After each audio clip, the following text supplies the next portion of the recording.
His heart has been ironed into the seam of his jeans. His hair is knotted from his head to his heels. His eyes are full of liquid poison. His body is full of muscles where softness should be. The cobwebs ride and spiral the contours of old age lines still to peer and defiantly scale the self-made giant that first appeared at 16. Or was it 15? 17? I still have pigtails, acne on my face, blemishes on my body from chicken pox, cynicism now. Crooked teeth that made it painful to smile. So shy, so shy when his bright brown gazing eyes came to linger on mine, absolving me of all crimes. Held in the palm of these hands, these young hands which couldn't hold anything, much less a man with a voracious appetite for the opposite sex. Some said it was just sex. A rabbit, a dog, on the lookout to fill any gaps he perceives exist in the marketplace. No money in his pockets, none in his hands, not for long anyway. There was always something taking it away, like his sanity. The bread in his mouth, the sore next to his right ear, the burn on his shoulder from when he tore down his parents' curtains and set fire to them because he was angry. They had poured fuel on his distress, and this was his redress. The house black with soot and wet dregs after the fire brigade had declared their duty done. Nothing suave for our corporate leader, unburdened by his birthday suit, nothing left in his trousers except for the sperm he gives away to passing strays he waylays. Refreshing juice to soothe and ease for the rest of their days. Noisy traffic in the streets, engines he would love to be his own, but he didn't own the shoes on his feet, the holes in their soles, the cardboard protecting them from the ground, jobs he couldn't hold, women he couldn't control, but his muscles, his temper, his art of knocking other men down to the ground made him stand out to harder and more mature men than himself. Jobs they didn't want to do, he did without thinking, without coercion. His feet on doorsteps he didn't know the names of, door knockers he wasn't familiar with, territories he was driven, blood on his hands, music in his moves, the anger it soothed, cathartic whistles his parents often used, through the back door but never the front. That was for special guests. His sister, for one, lived in London, worked in a bank, a graduate of success, a diploma on the wall, photocopied in every room on the house. His hoover kneeling beneath each one every time he was commanded to clean the house, till his nozzle saw me. Came across my shadow on a sunny summer afternoon on Rowley Street while I was going to the shops to buy bread, butter and milk. I recall it distinctly. It's vivid in my memory. He ran and caught up with me without speaking, knew my name. Swept my breath away. The strong breeze that accompanied him raised my dress over my head and comforted him. Tears were draining his eye sockets, and I could discern his need for relief. Release from the torment and anguish taking him down. Not sex. No. That he was used to, no. He needed more. The brute demanded more through those eyes, those dripping thick lips, those murderous muscle zones, the sweat dripping, rippling and ripening them, forcing my nipples to burst, the milk spouting out, covering him. He drank me in, licked and moved in. Caressed morning and evening, the darkness winding in, the light sending us reeling. It was a fight, pleasurable. He was a man, I was a woman, humbled in love. Despite the miseries, despite what was happening, despite the losses, the bags under my eyes I carried with lead-laden legs, the loss. Everything lost, everything lost.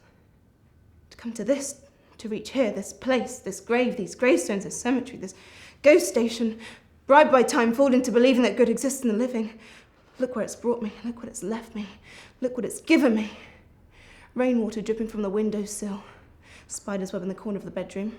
Snow on the ground every day of the year. Youth thrown away. Love no more than a memory. Left to survive. Wash my hands in a hope it will one day come alive. Turn back the clock sufficiently to when laughter was in the house. The pestilence of children swarming with demands, no matter how many times they are swatted. Caught up in the fierce ardour of fireflies, reliably telling enough lies to rehash a definitive truth. The foolishness of youth. And yet, if I could have purchased it and resold it before the ominous bells of doom descended on my cold, lonely, desolate tomb, I would have done before the ominous bells of doom descended on my cold, lonely, desolate tomb. I would have done without consideration, and two would still be here. The balls hanging heavy between his legs, led him to have a child with another woman, someone he treated so inhumanely she took him to court with the proviso that he wouldn't have to pay child support as long as he kept away from them. The irony being, shortly afterwards, she won the lottery. I laughed, knowing the joke was on me. I did, after all, accompany him to the court, held his hand throughout the proceedings, caressed his tears of sorrow and regret when we were back home in the company of our own children. His contrition adrift, clouding the dead nights, the dull days, the constant winters, the gravestones, the pain, the headaches, never going away. You'll get over it. I knew they were insane. I was doomed when the news came, landed next to me, steaming itself open so I didn't notice it had been tampered with. Molested in the same way I had been, yes. That first man I had on Rowley Street used to lock me in his flat and only opened the door when he returned, beat me for daring to look up at him. Then I met the father of my children. He came after us, but a shotgun paid to him. His friends, gangsters from the town, brought it round, said it should do the trick, and it did. Whenever he saw me, he hung his head and jogged on. He freed me, saved me. So I thought, till I realised one incarceration resembles all the rest. My jailer lord is my own mind, what he fabricated for me.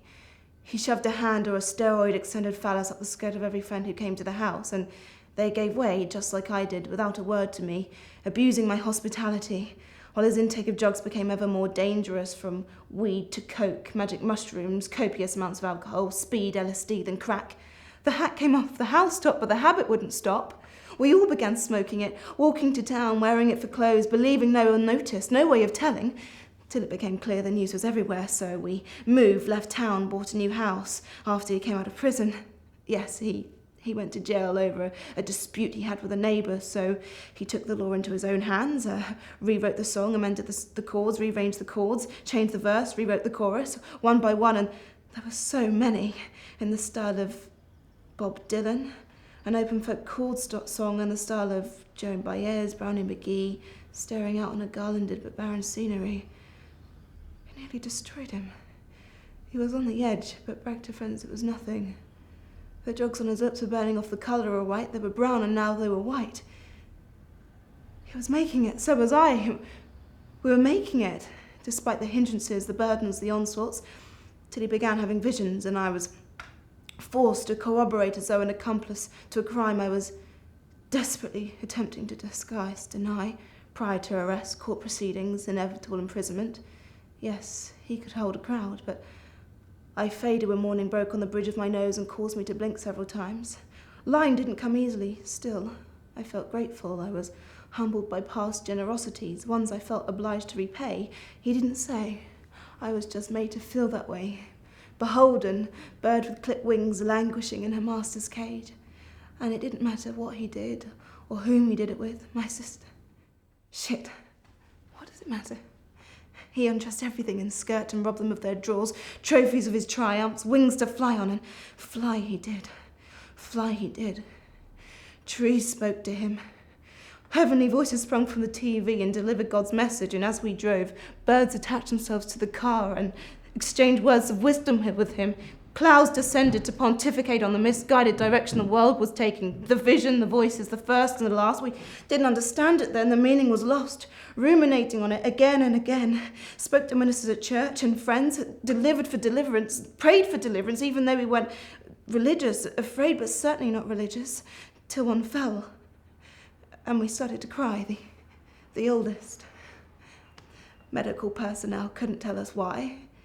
Medical experts couldn't tell us what had taken place, how the fates had contrived to displace us, annihilate us. Conspiracies wouldn't stop, couldn't stop grieving, the world wouldn't stop spinning, the evil within so revealing. 3 men below the balcony of the back bedroom window, dark clouds overhead, the lightning striking the rainbow. The root of the moment in our heads, the choking, the torment. The second, same as the first, in our arms, resuscitating on the floor. Too late. The ambulance and paramedics were too damn late, couldn't have saved. Too late, the Magi stating their case as holy witnesses of the affair, appearing when they did. Now it's the last. If only there was a pill to be taken, but within months of the first unfurling. This. Jesus Christ. This. Blisters no plaster could fit, no doctor could prescribe for.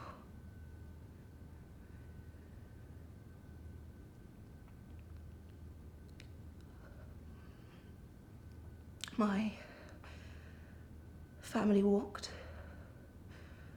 turned their backs. No condolences, no cards, no words, no visit. And he chose to have an affair. Left me for this woman. Little or no money in the house, lost it. Walking the streets with my belongings on my back, dark clouds overhead. Omnipresent, reminiscent of harsher times.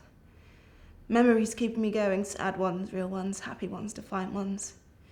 Misguided notions of how things were, how they were likely to be, the future I thought I couldn't perceive. A lover I couldn't retrieve. Married and divorced and remarried to the same man, the one who abandoned me when two were summoned. Still, the breeze was still, the sea waters tranquil. The mouth of the door unwilling to allow me in. Anyone else it seemed, but not me. Perhaps I deserve what that first lover did to me. Perhaps I brought it on myself. Wrapped myself in his feces-stained sheet, his dirty pillows, his sweaty underwear, his year-worn night clothes, filthy latrine, deceptively bright corridors on the top floor of the multi-storied building, built to last, unlike my life. But that's what I deserved. That moment brought me to this corrugated craftsmanship, this zinc lifestyle, this sterile dormitory, this crocodile crawling within, the remnants of two, the remnants of you, the remnants of those evil, vile, irredeemable moments, days, and lanes on the highway. That's my face. My life, those moments created, left me with sin at the bedside without leaving a will, bear the pain and the burden winds, a weapon on each shoulder. No sunshine. No sunshine, just perpetual light, renaissance, reunion, rebirth.